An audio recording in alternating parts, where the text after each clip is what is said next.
சொத்து பத்திரத்தை பதிவு செய்ய சில ஆவணங்கள் கட்டாயம் என தமிழக அரசு புதிய விதிமுறைகளை கொண்டு வந்திருக்கு.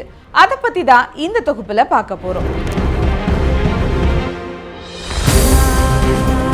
வீடு அல்லது மனை போன்ற சொத்துக்களை பத்திரப்பதிவு செய்யும் முறையில் தமிழக அரசு பெரிய மாற்றங்களை அறிமுகப்படுத்தி இருக்கு. இந்த விதிகள்ல நில ஒப்பந்தங்களை பாதுகாப்பானதாகவும் வெளிப்படையானதாகவும் மோசடி இல்லாததாகவும் மாற்றுவதை நோக்கமாக கொண்டிருக்கு.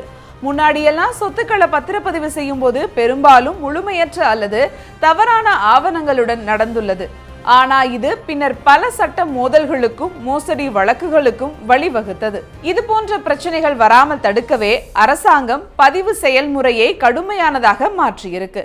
மிக முக்கியமான மாற்றம் என்னன்னா, இனிமே முழுமையான மற்றும் சரியான ஆவணங்கள் இல்லாமல் சொத்துக்களை பதிவு செய்வது இப்போது சாத்தியமற்றது.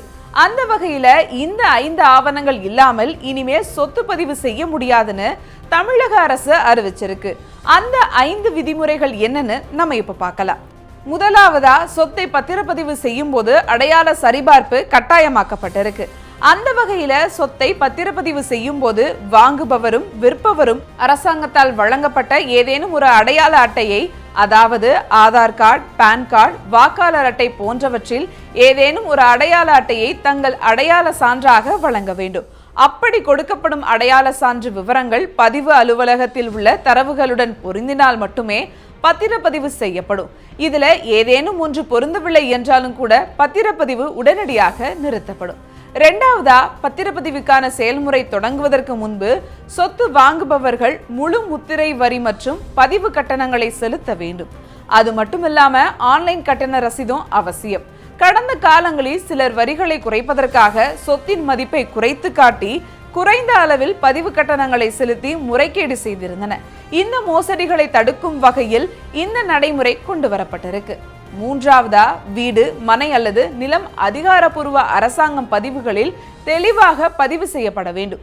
நீங்கள் வாங்கும் அல்லது விற்பனை செய்யும் நிலத்தில் ஏதாவது பிரச்சனை இருந்தாலோ அல்லது நீதிமன்ற வழக்கு இருந்தாலும் அல்லது ஏதேனும் அரசாங்கத்தால் தடை விதிக்கப்பட்டிருந்தாலோ அந்த சொத்தை பதிவு செய்ய முடியாது.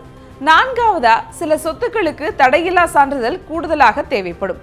அதாவது வாங்கும் அல்லது விற்பனை செய்யும் நிலம் நகராட்சி பகுதிக்குள் மேம்பாட்டு ஆணைய மண்டலத்தில் அல்லது தடை செய்யப்பட்ட இடத்தில் இருந்தால் தடையில்லா சான்றிதழ் தேவைப்படலாம். இத்தகைய குறிப்பிட்ட சில நிலங்களுக்கு தடையில்லா சான்றிதழ் இல்லாமல் அத்தகைய நிலம் அல்லது சொத்தை பத்திரப்பதிவு செய்ய முடியாது. ஐந்தாவதா, 50,000க்கும் மேல் பண பரிவர்த்தனை செய்தால் பான் கார்டு கட்டாயம். அந்த வகையில சொத்துக்களை விற்பனை செய்யும் போதோ அல்லது வாங்கும் போதோ அதிக அளவு பணப்புழக்கம் நடைபெறும் என்பதால் பத்திரப்பதிவு செய்வதற்கு பான் கார்டு கட்டாயமாக்கப்பட்டிருக்கு. இதன் மூலம் கருப்பு பணம் மற்றும் வரி ஏய்ப்பை தடுக்க முடியும் என்பதால் அரசாங்கம் இந்த நடைமுறையை கட்டாயமாக்கியிருக்கு. நீங்கள் சொத்தை பத்திரப்பதிவு செய்வதற்கு முன்பு அந்த சொத்து குறித்து ஏதேனும் முரண்பாடுகள் இருப்பதாக உணர்ந்தால் சட்ட நிபுணர்களை அணுகி சந்தேகத்தை தீர்த்துக் கொள்வது நல்லது. பத்திரப்பதிவு முறையில் தமிழக அரசு கொண்டு வந்துள்ள இந்த புதிய விதிகள் கடினமாக இருந்தாலும் வாங்குபவர்களையும் விற்பனையாளர்களையும் பாதுகாக்க இவை மிகவும் அவசியம் என்பதை கவனத்தில் நாம் எடுத்துக்கொள்ள வேண்டும். செய்திகளை உடனுக்குடனும் துல்லியமாகவும் தெரிந்து கொள்ள சப்ஸ்கிரைப் பண்ணுங்க.